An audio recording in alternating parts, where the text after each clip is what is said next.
Welcome everyone back to North to Prem. In today's episode, we have our last two fixtures in the Premier League as Arsenal. We're away to Wolves and then we are at home to Leicester. Since you last left us, things have been going quite well. We beat Sunderland and Norwich in between games, and then we drew 2-2 with Everton, a late equaliser there. We were 2-0 up, so that was a little bit disappointing. We have made a little bit of transfer business, but we will do that in the summer special, this summer transfer special in the next episode. But for this episode, just know that there is a couple big players joining the club. But we do have our last two games to go. As you can see, league position wise, we are 4 points clear, but Tottenham do have a game in hand.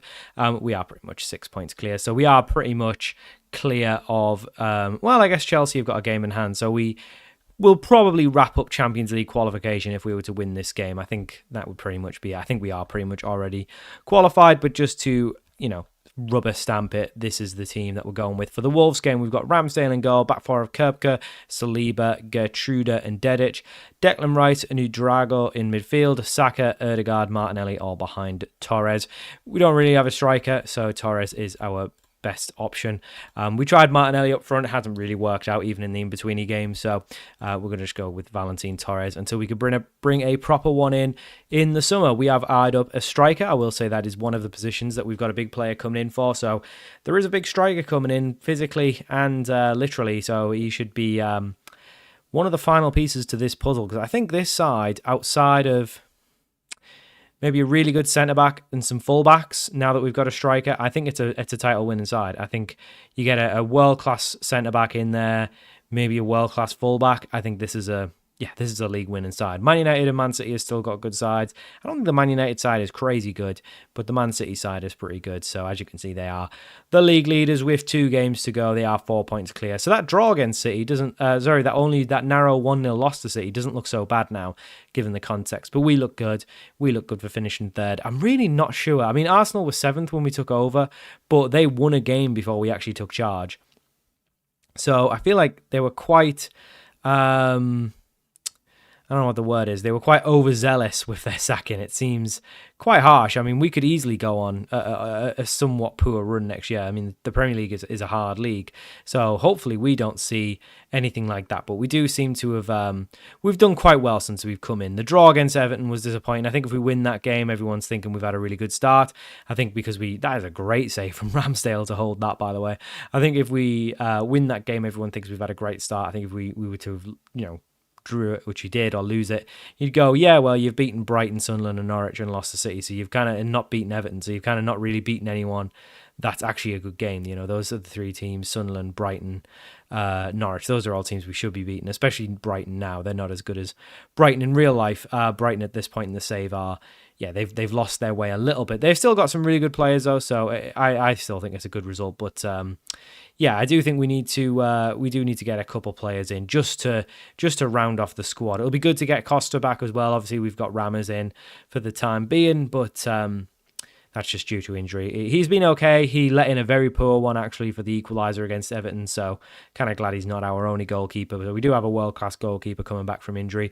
I don't know if we will see him today.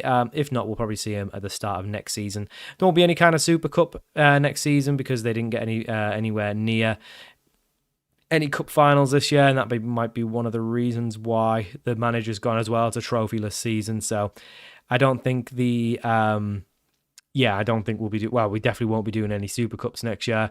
We might be in the Club World Cup or something like that. I'd have to look at the years, but yeah, we're doing okay so far. I really don't like Torres. We're going to try Martinelli up top. We'll bring Fatty back onto the left. Ansu Fati can go on the left. We'll put Martinelli back up top. Ødegaard's been good, though. Obviously, we did start with Arda in midfield, but Ødegaard, even at 32 years of age, he's looking very good. He's not having his best game today. I mean, no one really is. We haven't looked great. I do think the fullbacks is a place we need to improve on. I think maybe a really good left back. I think we just don't have a proper left footer at left back, and I think that does harm us. I think Dedic is probably pretty good, but he's just right-footed, so he's very limited in what he can do on the left. We will make a couple substitutions. We'll bring Guerrero on up top. We will bring Billy Gilmore on as well for Udrago. Ideally, we would have taken one of these two off, but we just don't have any bodies on the bench.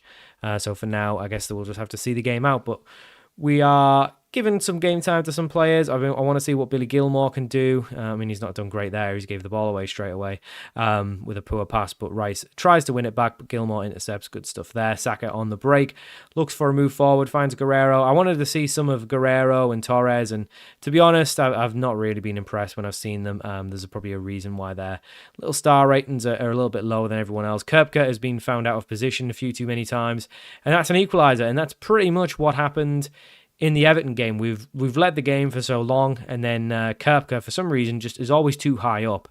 And I guess he is a wing back on attack, so that might be it, but he just never seems to get back into position, and we do seem to concede quite a few down his side, so he might not be ready as a title winning side. Yeah, I'm sure he's good enough for top four, but we want a side that can win the league. But Köpke trying to prove me wrong there. Good ball in, and it falls to Ødegaard. I mean, that is a howler from the Wolves goalkeeper. Very lucky for us, because we've just got straight back into the game after a very, very, very poor bit of play from the Wolves goalkeeper. Tried to come out and grab it, and he just couldn't. And we do go 2-1 up. Ødegaard now into Fatty, who's through on goal, and it's a great finish from Fatty, and that's what Ødegaard can do. He can set up set piece opportunities like that very, very well. He's done that a couple of times in the off camera games. So good stuff there. It does mean it's 3-1. I do think we need a striker, and I've got a striker lined up, so we'll see that in the summer special to start with. We've also got a midfielder coming in as well, so he should be good, but I do think maybe a centre-back. I'm not so fussed on the centre-back, but I definitely think a really good left-back, and maybe even a really good right-back. I'm happy to stick with Köpke and give him the chance, but if we still see these kind of errors as we're progressing, then then we definitely could do with another. We could probably do with another winger as well, but I think the midfielder we've got in can play on the wing as well, so I think that should probably cover that. We've just got a lot of bodies that we need to move on as well. There's a lot of bodies in the under-23s. Oh, that is a howler. What is Ramsdale doing as well? He really didn't need to come for that, because we got pace to get back. Not sure what happened there. Gertruder and Saliba just seemed to cross paths and let him in, and some very poor play there. And Wolves have a corner, and they could potentially get themselves an equaliser here. Guerrero just needs to get it clear, and he does. Fatty now breaking through. I mean, the goalkeeper's not in his net, so if he can shoot, and he does. And what, I've never seen that on Football Manager. I've never seen that, where the goalkeeper's come up for a corner and we've actually scored from it. Great bit of counterplay there from Guerrero and Fatty. Great stuff from Fatty there to just take it over and just smash it past the goalkeeper. What a weird way end to the game. 4-2. Probably flatters us and is a little bit harsh on Wolves, because we've done well, but we have secured Champions League qualification with that result, which is great, which means we will be playing in the Champions League for the first time in North to Prem next season. If we could try and win it, that would be great. We've got a wage budget of £8 million, a transfer budget of £243 million as well. So we're going to be in the Champions League, so that... Oh, no, we did win the league. What am I talking about? We did win trophies this year. I don't know why the manager was sacked. They could easily have finished top 4, and they won a trophy. This is a tough club. This is a very tough club. Fulham are up in 5th. That's lovely to see. How are they getting on in the Europa? Oh, my God, they're in the final. Oh, have I just missed out on a trophy? We'll see how they get on. Fulham might win a Europa League here. They won on penalties. They were 1-0. 6-2 in the away and the home leg. Ibrahim Brew scored 5 goals. Wow. What a player. I hope we don't have to come up against him next year. I think I've built a really good team at Fulham. I think I didn't need to leave, but there you go. Should we get Frimpong? Because we need a right back. I'm adding him to the list. We could use a really good right back. Who else from Fulham could we use? Well, as you can see, I've already started scouting them. Lubicic is on the transfer list. Did we get Lubicic in? Do we sign him again? No, we probably don't. We probably don't do that. Anyway, last game of the season against Leicester. It's kind of a pointless one now because we've already won, but we'll do it anyway. So for our last game of the season, we are at home to Leicester, last game of the episode as well. The only changes are from the last game. We've put Martinelli back up top. We've brought Fatty onto the left. And then Diogo Costa comes in for his first game under me. Ramsdale actually picked up a knock, so it's actually good timing that we had to go bring him in. All of these players will be leaving the club, so we don't need to worry about them. Well, we'll try and move them on. Arda is actually back from his injury as well, so we'll put him on the bench. He's not fit enough to start, though. So we'll see how Diogo Costa gets on. He is still getting back from fitness, so I won't judge him too harshly, but I think this is the pretty much the team that we'll be playing next season. I think we've got a very good squad, and I am excited. I do think we can win something next year, whether that's the league, whether that's Champions League, or maybe even just a couple trophies. I do think we've got potential to win something next year, and that's what I want us to do, because I mean, the goal obviously of North to Prem is to win the league. If you offered me that, that's what I would take, because then that means we've completed the series. That's the goal of the series, to win the league. Originally, it was just to get to the Premier League, because we were thinking FM25 is going to come out.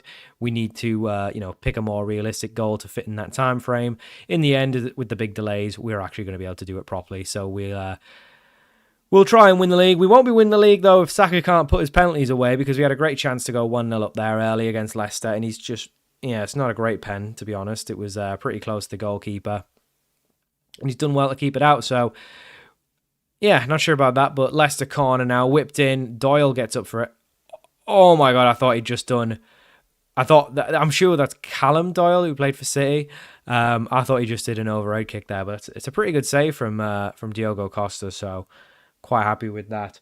I do think we've got a good enough squad, but we just... I don't know if 4-2-3-1's the exact way to go. I think it is. I personally think that this squad suits that, because of the number of good attacking midfielders and the poor number of good strikers. But maybe with the strikers, maybe having two of them helps. But Udrego, it's a brilliant move. That is a brilliant move. Really good from him. I've not seen that from him so far, that he could carry the ball as well as that. So that's really good to see that he does have that in his locker, because that is something I think we are lacking a little bit, is that little bit of pace in midfield sometimes. I'm seeing Rice sometimes, he just looks a little bit slow as he's getting on a little bit, but that's great work there. And I think Kirpke's coming into his own a little bit now. I was perhaps a little bit harsh on him, but I did back him originally, but he's done well there. Great ball over the top to Saka, who unfortunately just has to play it back. But Udrego goes for another massive effort, and I don't know if it was saved on the crossbar or whether it just hit the crossbar, but he's done really well there. Unfortunately, it didn't go in though. From the corner, Saliba picks up the ball, plays up to Ødegaard, back to Martinelli, looking for an option in the middle, finds one, or he actually just goes for a shot, but nothing comes of it. I do think there's a couple positions I think I would like to improve on. I think, I've already talked about this many times, but I think we've already done a couple of those, so we should be okay. And really, after that point, it's just what's available for a reasonable price. Because what I don't want to do is go out and spend an absolute boatload of money. That's really not how I operate.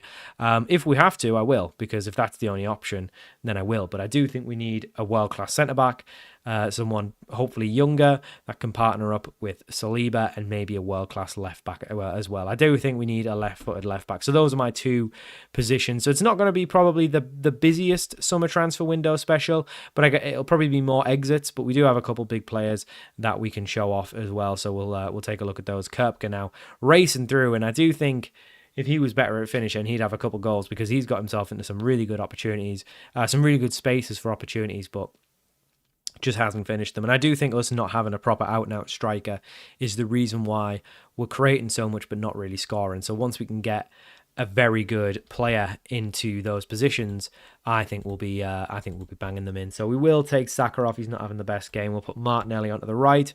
Actually, you know what? We'll leave Martinelli up top. We'll just bring Arda Güler on. We'll bring him on the right. You can use his get his fitness up. Obviously, it's going to be the break soon anyway, but we want to see him back. We want to see what he can do. He's still going to be a part of the team next year. I don't have any reason to change that. We'll take Dedic off. He's picked up a bit of a knock. But I have no reason to drop Arda Güler. He'll definitely be part of the squad. I don't think he'll be a starter like I was anticipating. I think for now, Ødegaard will probably be the starter. He looks really good. That was a great effort though from Arda Güler. I mean, anyone could work themselves into that number 10. The only thing with Ødegaard is he's 32, so if he starts to decline, because Football Manager loves that when players decline really quickly, then we'll potentially look at other options. But if he's just kind of maintaining his current ability, then I don't see any reason to drop him. He's been really good since he's come in for Arda Güler's injury. So I have no reason to drop players. It's definitely a meritocracy. So if you play well, you keep your spot kind of thing. We do have quite a number of players in the attacking mid position. We are signing another one as well. But if Martin Ødegaard keeps playing like that, they might struggle to get in. That's a great finish from Ødegaard. Genuinely, he's been very, very good. Very, very good since he's come in. He's been, fantastic. I do think maybe a really good, or at least another DM could be good. I'm quite happy with Gilmore. I'm not I have got Thuram on the transfer list, but there is, if no one comes in with a good offer for him, I could see keeping him. I really could. I quite like Branthwaite as well. I like having someone that can basically play anywhere across the back line. That's really good. He's English, so, good for registration for the Champions League. So I'm quite happy with Branthwaite. I mean, he's just come on and got a yellow, so that's the kind of player that he is. But yeah, we've done well here. I think we've beaten pretty much everyone we should be beating. Would have been good to beat Everton, but other than that, we beat Wolves, so we've had one tough test as Arsenal boss so far, and we kind of failed it, losing to City. So it is what it is, but they've been on a great run to win the league, so you can't really hate on it too much. But we've done well here. I think if you just look at the XG of the games, we've been the better side pretty much every time. Good save from Costa there, or was actually a miss anyway. But yeah, another clean sheet for Costa on his return to the squad, his first game under me. So that's good. 2-0 win, and that's it. That is the season over. So we will be back for the transfer special next time. We'll just see if there's any final emails, anything like that we need to take a look at. So no, that's pretty much it. So we get some money. We paid out some money. Financially, the club's looking a lot better. Weirdly, we were kind of about £35 million in debt, and then this £96 million 1 year sponsorship came in. I don't know what it was for. It was very odd, but we made a ton of money from that, and that's put us into the positive. We got prize money, but I thought that was going to make... Okay, well, whatever. We spend a lot on wages. We are committed to spending less, though, so we will be spending less hopefully next season, and I guess we could just adjust that, couldn't we? Yeah, have a little bit less transfer budget, but yeah, that's fine. So that's it. That is going to be it for now. We will come back at this point, so we'll just continue on from here, and we will have the transfer special. I think it's season 10. Oh yeah, one thing we will do is we'll take a look at how all the former clubs did. So how did Fulham finish? So in the end, Fulham did finish 5th in the Premier League. They've still got the Europa League final, so I guess we'll just do that in the transfer special. We'll take a look at that. But they did finish 5th, which is going to get them Europa League again. So good stuff from Fulham. How did Lincoln get on? Lincoln finished 20th in the Championship, so that's just avoiding relegation, isn't it? Yeah, just about avoiding relegation. And that's administrated Luton down into League One. Crazy stuff. But yeah, they've kind of fell off a little bit since we've left. Obviously, we were pushing for promotion. Still a few names in here that were with us. Soren Nagy, Shea Charles, Ivan Lopez, Fabian Branch, Lasse Sørensen. We need a right back. I don't think it'd be good enough for us.